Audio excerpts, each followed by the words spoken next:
நல்லா டான்ஸ் ஆடுறாங்க அப்படிங்கிறதுக்காகவும் நாட்டை தூக்கி நம்ம கையில கொடுத்துட முடியாது என்பது பாக்கியராஜ் சாருக்கு நன்றாக தெரியும். அதனால இதையெல்லாம் கேள்வி கேட்டாக்கா கண்டிப்பா நாட்டை கையில தூக்கி கொடுக்கலாம். அப்படின்னா அரசாங்கம் என்ன செய்து கொண்டிருக்கிறது, ஒரு கொரோனா ஊசி நமக்கு போடணும், அதுவும் வெளிநாட்டுல இருந்து பர்ச்சேஸ் பண்ணி இங்க ஒட்டுமொத்த மக்களுக்கும் இந்த கொரோனாவோட நாமக்கு அடுத்த நிமிஷம் நாம இருப்போமா இல்லையா, நம்ம புள்ள இருக்குமா இருக்காதா, நம்ம அப்பா அம்மா இருப்பாங்களா இருக்காதா, எப்ப இறப்பாங்க அப்படிங்கிறது நமக்கு தெரியாது.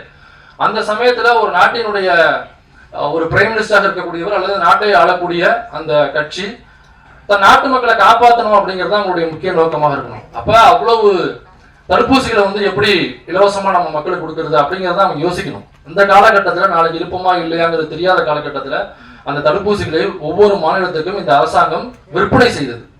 காசு கொடுத்துதான் இங்க உள்ள ஒவ்வொரு மாநிலமும் பர்ச்சேஸ் பண்ணி இங்க உள்ள மக்களுக்கு தடுப்பூசியை போட்டது. தடுப்பூசி பத்தி பேசுறோம், தனிக்கச்சனம் தருவர் இல்லை. அதனால இவ்வளவு விஷயங்கள் இருக்கு. இதெல்லாம் கேள்வி கேட்க 36,000 கோடி ரூபாய் இந்த கொரோனா சமயத்துல மக்களுக்கு நலத்திட்டங்கள் செய்யணும், மக்களை காப்பாற்றணும் அப்படின்னு சொல்லி PM கேர்னு போட்டு 36,000 கோடி ரூபாய் வசூல் பண்ணாங்க. மக்களுடைய காசு. ஒருத்தனுக்கும் வருமானம் இல்ல, ஒருத்தனுக்கும் பிசினஸ் கிடையாது, எல்லாம் வீட்டுக்குள்ளதான் உட்காந்துருக்கோம். நம்ம போய் வெளியில அந்த டயத்துல ஏதாவது அரிசியை வாங்கிட்டு வந்தாதான் நமக்கு உணவு, இல்லைன்னாக்கா அன்னைக்கு முழுக்க நம்ம பட்டினி தான் கிடக்கணும். அன்னைக்கு ஃபுல்லா லாக்டவுன் இருந்துச்சு. அந்த சமயத்துல கையில பையில இருந்ததெல்லாம் நம்ம போட்டு 36,000 கோடி இந்த அரசு கேக்குதுங்க நம்ம கொடுத்தோம். அந்த 36,000 கோடியை வச்சு ஒட்டுமொத்த இந்தியாவுக்குமே 2 டோஸ் நமக்கு கொரோனா ஊசி போட்டுக்கலாம். ஆனா இந்த அரசாங்கம் அந்த 36,000 கோடி என்ன செய்தது, யாருக்கு கொடுத்துச்சு, நம்ம யாருமே சிந்திக்கல. சோ அவர் எடுத்த டேனிஷ் சித்திக்கு எடுத்த ஒரு போட்டோ இந்த சமூகத்தை எப்படி புரட்டி போட்டுச்சோ கொரோனா தெரியல. அப்படியே கொரோனா சமயத்துல எழுதப்பட்ட இந்த கதை கண்டிப்பாக சமூகத்துல ஒரு ஏதோ ஒரு கேள்வியாவது எழுப்பும் அப்படின்னு நான் நம்புறேன். கரெக்டா கனெக்ட் பண்றது கதை. அதனால இந்த படம் வெற்றி பெற வாழ்த்துக்கள்.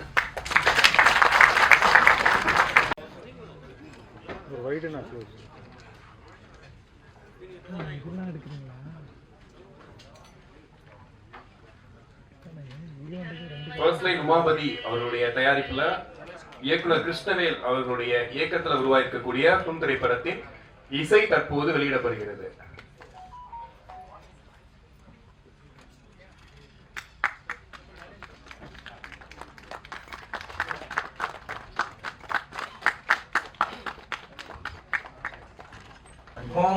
ஏகப்பட்ட மாடுலேஷன் இருக்குது. அது சாதாரணமா சொல்லி மறுக்கும் அப்படிங்கிறது அல்ல. இப்படின்னு ஆரம்பிச்சோம்னா அது அவ்வளவு மாடுலேஷன் இருக்குது. அது எத்தனை சிச்சுவேஷனுக்கோ அந்த சிச்சுவேஷனுக்கு தகுந்த மாதிரிலாம் அந்த ஹூம் இழுக்கலாம். அப்படி ஒரு அழகான டைட்டில் அந்த திரைப்பட விழாவுக்கு வந்திருக்கும்.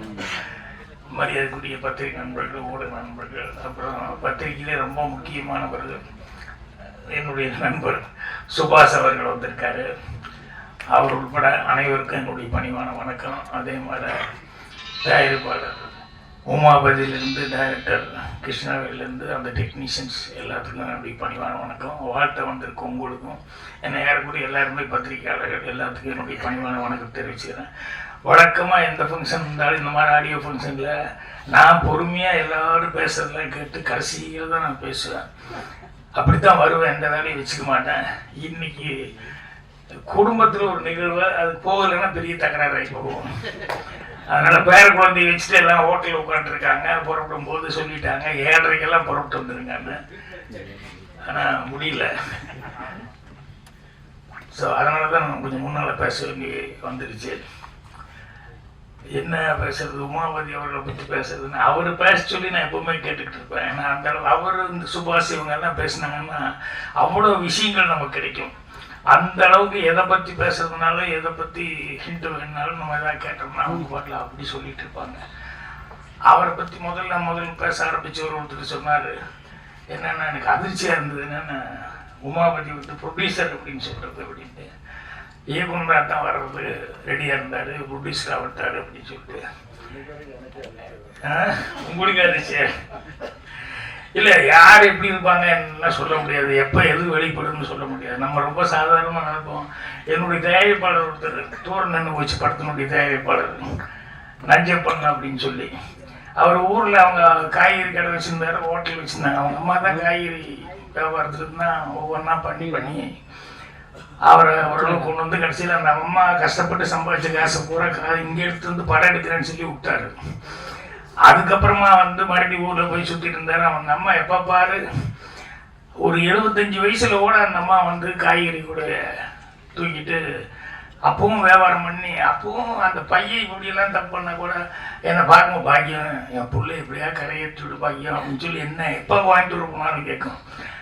அவருக்கு படிப்பெல்லாம் கிடையாது. நாடகம் போடுற கலைதந்த நாளைக்கு காணிக்கை நாடகம் மன்றம்னு ஒரு நாடகம் மன்றம் வச்சுட்டு அதில் மறுபடியும் நாடகமெல்லாம் ஊர் ஊராக போய் நாடகம் போட்டுக்கிட்டு அப்புறம் சினிமாலையும் காசு விட்டு அப்புறம் அவ்வளோ படிப்பு இல்லை ஒன்றும் இல்லை. ஆனால் அந்த அம்மா வந்து அவ்வளோ கேட்குறாங்களேன்னு சொல்லிட்டு சரி கரையேற்றி விடணும்னு சொல்லி சரி வாங்க அப்படின்னு சொல்லி தான் அவருக்கு தோடு நின்று பூஜை போட்டேன். அவருக்கு படிப்பு இல்லை, இந்த நாலேஜ் இல்லை, ரொம்ப இதாக இருக்கும். நான் டிஸ்கஷன் உட்காந்துருப்பேன், பசங்களோட உட்காந்து டிஸ்கஷன் பேசிட்டு எல்லா அசிஸ்டண்ட்டும் ஒரு 6-7 பேர் எதிர்த்தாப்புல வரிசையாக உட்காந்துருப்பாங்க. ஏதோ நல்ல சீன் ஒன்று பேசிட்டு போது இப்படி பார்த்தா ஒவ்வொருத்தரும் ஏதோ அப்படிமா அவனை அப்படி நிறுத்திக்குவாங்க. என்ன சீனுக்கு ரியாக்ஷனே இல்லை, ஒவ்வொருத்தரும் எங்கேயோ கதவு கிட்ட பார்க்குறேன் என்ன அதுன்னு சொல்லிட்டு பார்த்தா இங்கே இருக்கிறவங்க ஒவ்வொருத்தரும் ரியாக்ஷன் கதவு கிட்ட எட்டி பார்த்தா அவர் நஞ்சு போயிட்டு இருப்பார். என்னன்னா மத்தியான சாப்பாட்டுக்கு என்ன வேணும், ஏன்னா எங்க நேரடியாக கேட்டால் நான் கத்துவேன், டிஸ்கஷன் இருக்கும்போது இதுதான் முக்கியமான திட்டுவேன்னு சொல்லிட்டு இவர் வந்து அந்த கதவை லேசாக திறந்துக்கிட்டு அங்கே இருக்கிற ஒவ்வொரு அசிஸ்டன்ட்கிட்டையும் என்ன அப்படின்னு சொல்லி கேட்பாரு. ஒருத்தர் இப்படிமா கோழியா, ஒருத்தர் இப்படிமா மீனா, இது மாதிரி எல்லாம் சிக்னல் பண்ணிக்கிட்டு இருப்பாங்க மத்தியான சாப்பாட்டுக்கு. இதை கண்டுபிடிச்சிட்டு பிடிச்சி கத்துன்னு கத்துனேன். இல்லை நீ வேலையிலேயே இருந்துருப்ப, அவங்களுக்கெல்லாம் பசிக்கும் இல்லாருன்னு இவர் என்ன ஒரு சிக்கல்ல மாட்டி விட்டாரு. என்னன்னா அந்த படத்தை விற்கும் போது வந்து ஒருத்தர் கொடுத்துட்டோம்னா இன்னொருத்தர் கொடுக்கக்கூடாது.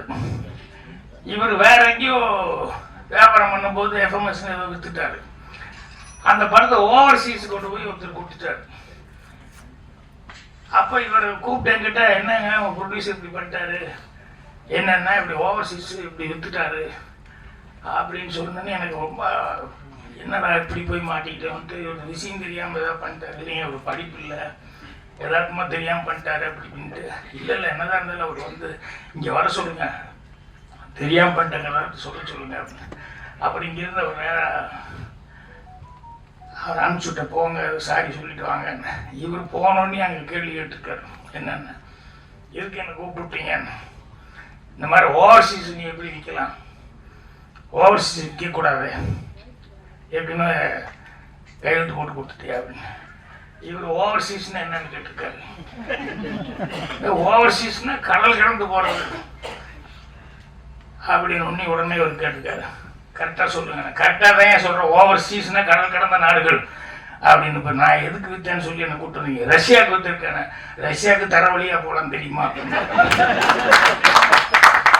இந்த கம்யூனிஸ்ட் கட்சியில் இருந்தாரு, அதனால இதெல்லாம் தெரிஞ்சு வச்சிருக்காரு. ரஷ்யா கடல் வழியா போகலாம் தெரியுமா, நீ என்ன கிட்ட கேட்கணும் அப்படின்னாங்க. இப்போ என்ன கேட்கறது, ஓவர்சீஸ் விட்டா தானே கேட்க முடியும், ரஷ்யா கடல் வழியா போனான்னு சொன்னோன்னு ஒன்றுமே கேட்க முடியாது. அந்த மாதிரி அப்புறம் போயிட்டு வந்து என்ன மன்னிப்பு கேட்டீங்க, இல்லை எல்லாரும் எங்கிட்ட மன்னிப்பு கேட்டாங்க அப்படின்னு. யாருக்கு என்ன கெப்பாசிட்டி இருக்கு என்னங்கிறதெல்லாம் சொல்ல முடியாது. அப்பதான் எங்க வாத்தியார் சொல்லி கொடுத்ததெல்லாம் எனக்கு ஞாபகம் வரும். பாகிராஜி, நீ சந்திக்கும் ஒவ்வொரு மனிதனும் உனக்கு ஆசான், கண்டிப்பா நீ கற்றுக்கொள்ள ஏதாவது ஒண்ணு அவங்ககிட்ட இருக்குன்னா இதெல்லாம் ஞாபகம் வச்சுக்கோ அப்படிம்பாரு. அதனால யாரை பார்த்தாலுமே நான் அப்படித்தான் பார்ப்பேன், சாதாரண ஆளுங்க மாதிரி பார்க்க மாட்டேன். ஏதாவது ஒண்ணு நமக்கு தெரியாதவங்களுக்கு இருக்கும் அப்படிங்கிற மாதிரி தான் பார்ப்பேன். இன்னைக்கு பாருங்க, அவர் யாருன்னு எனக்கு தெரியல. சினிமா வந்து முதல்ல காமெடி. அது என்னன்னா அவருக்கு அந்த கிருஷ்ணவேல் அவர்கள் வந்து யார்கிட்டையும் வேலை பார்க்கல அப்படின்னாரு. சரி, சுயம்பு அப்படி நிறைய பேர் வர்றதுக்கான வாய்ப்புகள் இருக்கு, சினிமாவில் நிறைய பேர் அப்படி இருந்திருக்காங்க அப்படின்னு. அதை விட அடுத்தது சொன்னது சினிமா இப்படி மாறி போச்சு அப்படின்னு நினைக்கிறவங்க. என்னன்னா விவேகா பாடலாசிரியர், அவரு இவரை பத்தி டைரக்டரை பத்தி ஏதோ கேட்கறேன் நான்.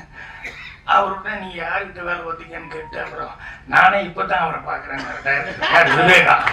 ஏங்க நீங்க படத்துல பாட்டு எழுதுனீங்கல்ல அப்படின்னா, ஏன்னா இப்பெல்லாம் யார் யாரு கூட பாடுறாங்கன்னு தெரியாது. அந்த மாதிரி மியூசிக் கூப்பிடுவாரு, பாட்டு பாட சொல்லுவாரு, எந்த படம்னு கூட தெரியாத அளவுக்கு பாடிட்டு போயிடுவாங்க. அப்படி இருக்கிறது ஓகே. பாடலாசிரியர் டைரக்டே மீட் பண்ணாம எப்படி இப்பதான் மீட் பண்ணேன்னு என்னன்னா, இல்ல போன்லயே பேசிக்கிட்டோம், போன்லயே என்ன நான் ரொம்ப அட்வான்ஸா போயிடுச்சுப்பா சினிமா அப்படிங்கிற அளவுக்கு. அப்பதான் ஒன்னொருத்தர் சொல்றாரு, படமெல்லாம் ஓடணும் அப்படின்னா இப்படிலாம் இருந்தா நல்ல கதை இப்படி கிடைக்கும். ஏன்னா எல்லாரும் கலந்து பேசி பண்ண வேண்டியது. அது சொன்னோன்னே ரொம்ப அட்வான்ஸாக இருக்குது அப்படின்னு நினச்சிட்டேன். உமாபதி அவர்கள் இந்த படம் வந்து அவர் கண்டிப்பாக, ஏன்னா அவருக்கு வந்து எனக்கு நான் சொன்ன மாதிரி நிறைய விஷயங்கள் அவர்கிட்ட எதோ கேட்டாலும் ஃபிங்கர் டிப்ஸில் வச்சுட்டு சொல்லுவார். தெரியலன்னா கூட உடனே தெரிஞ்சுக்கிட்டு உடனே ஃபோன் பண்ணி பேசுவார். அவர் அந்த அளவுக்கு இதானவர். அவர் வந்து இப்போ சினிமா எடுத்திருக்காரு அப்படின்னு சொன்னோம்னா ரொம்ப யோசனை பண்ணி அடுத்த மைல்களை தொடரணும் அப்படிங்கிறது அவருடைய டார்கெட்டாக இருக்குது. அதை தொட்டுட்டாரு, அதுக்கு என்னுடைய வாழ்த்துக்கள். அதோட அந்த பழைய ஃப்ரெண்ட்ஷிப் கூட வேலை பார்த்த ஒரு வெடுக்கூடாது ஃபோட்டோகிராஃபர் அவரையும் கூப்பிட்டு ஒரு ப்ரொடியூசராக வந்து பண்ணியிருக்காரு. அதனால் அந்த நட்பு அப்படிங்கிறதும் விடக்கூடாது அப்படின்னு பண்ணிருக்காரு. அதனால் கூடிய சீக்கிரமே அவர் கனவு கண்டிருக்கிற அந்த இயக்குனர் அதுக்கும் வர்றதுக்கு அட்வான்ஸாக வாழ்த்துக்கள் தெரிவிச்சுக்கிறேன். நிறைய உமாவதி பற்றி பேசுறத கேதர் பண்ணணும்னு நினச்சிட்டு வந்தேன்.